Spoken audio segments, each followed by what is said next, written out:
Inilah 7 nubuatan tentang kedatangan Yesus dalam Alkitab. Kedatangan Yesus Kristus ke dalam dunia sudah dinubuatkan oleh para nabi ribuan tahun sebelum kelahiran Yesus betul-betul terjadi. Fakta Israel menyajikan 7 fakta nubuatan dalam Alkitab Perjanjian Lama dan penggenapannya dalam Alkitab Perjanjian Baru. 1. Yesus adalah keturunan Hawa yang akan mengalahkan iblis. Ketika Adam dan Hawa jatuh ke dalam dosa, Tuhan langsung menjanjikan kemenangan.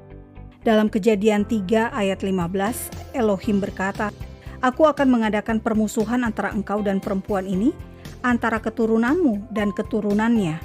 Keturunannya akan meremukkan kepalamu dan engkau akan meremukkan tumitnya." Hal ini digenapi dalam 1 Yohanes 3 ayat 8, "Untuk inilah anak Allah menyatakan dirinya, yaitu supaya ia membinasakan perbuatan-perbuatan iblis itu." Saudara, Yesus datang untuk mengalahkan iblis melalui kematian dan kebangkitan Yesus. Semua orang yang percaya kepada Yesus tidak akan binasa, tetapi beroleh hidup yang kekal.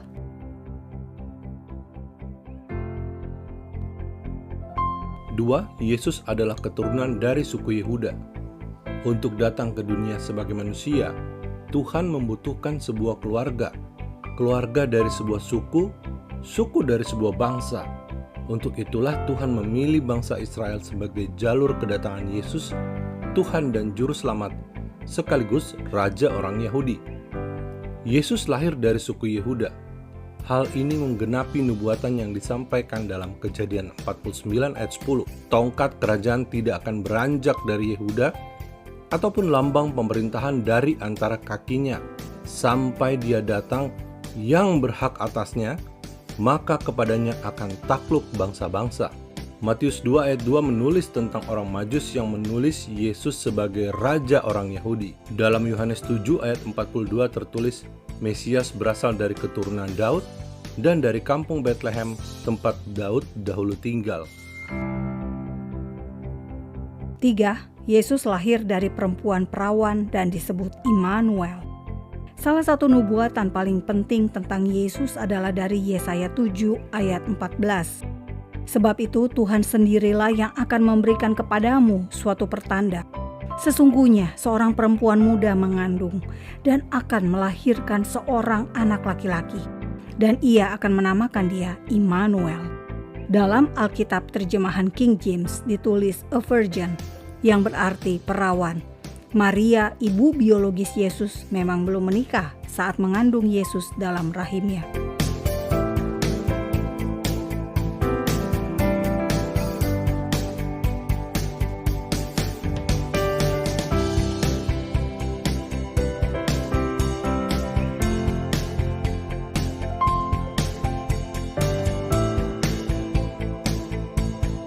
Kitab Yesaya ditulis jauh sebelum Yesus lahir di Betlehem. Dengan demikian, tidak mungkin kitab Yesaya menaruh kata perawan jika bukan karena Tuhan yang memberitahukan tentang masa depan. Yesaya 7 ayat 14 juga menyebutkan anak yang dikandung perawan itu akan dinamakan Immanuel.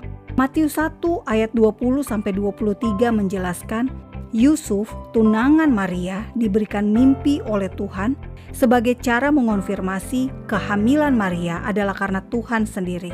Dalam mimpi, malaikat berkata, "Sesungguhnya anak darah itu akan mengandung dan melahirkan seorang anak laki-laki, dan mereka akan menamakan dia Immanuel, yang berarti Allah menyertai kita."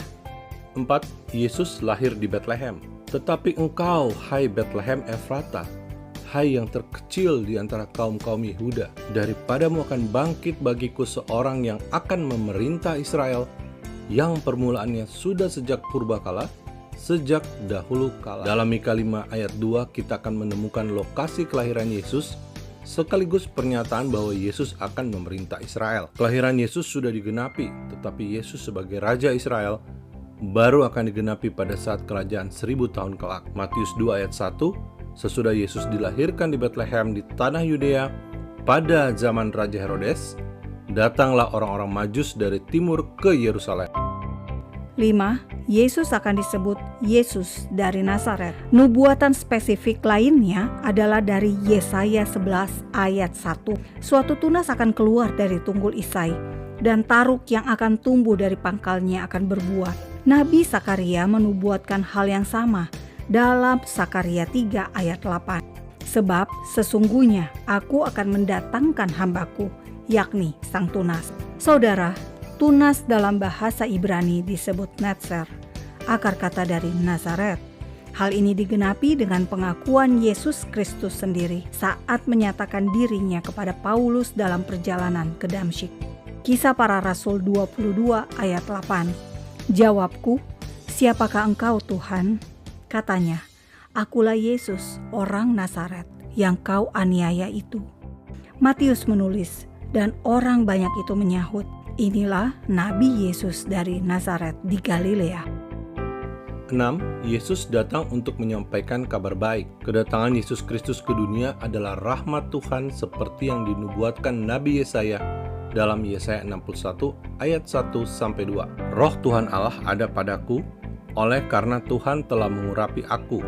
Ia telah mengutus aku untuk menyampaikan kabar baik kepada orang-orang sengsara dan merawat orang-orang yang remuk hati, untuk memberitakan pembebasan kepada orang-orang tawanan dan kepada orang-orang yang terkurung kelepasan dari penjara, untuk memberitakan tahun rahmat Tuhan dan hari pembalasan Allah kita, untuk menghibur semua orang berkabung.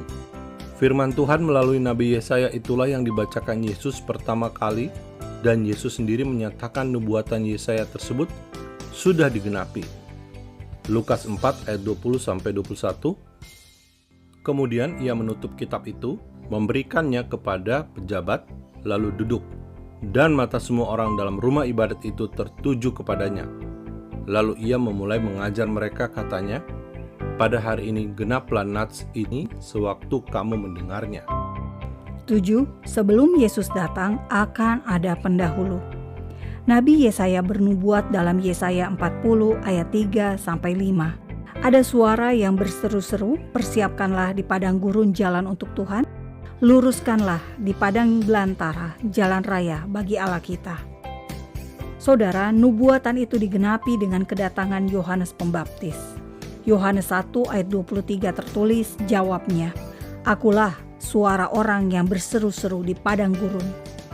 Luruskanlah jalan Tuhan seperti yang telah dikatakan Nabi Yesaya. Yohanes Pembaptis lahir beberapa bulan sebelum kelahiran Yesus. Yohanes Pembaptis inilah yang dipersiapkan jalan bagi Tuhan dan membaptis Yesus. Mari kita menyambut Natal dengan sukacita, sebab kelahiran Yesus bukan ulang tahun biasa, tetapi Natal adalah perayaan kedatangan Tuhan ke dunia sebagai seorang manusia.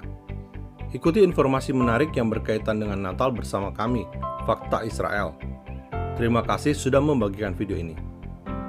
Salam damai dari Fakta Israel.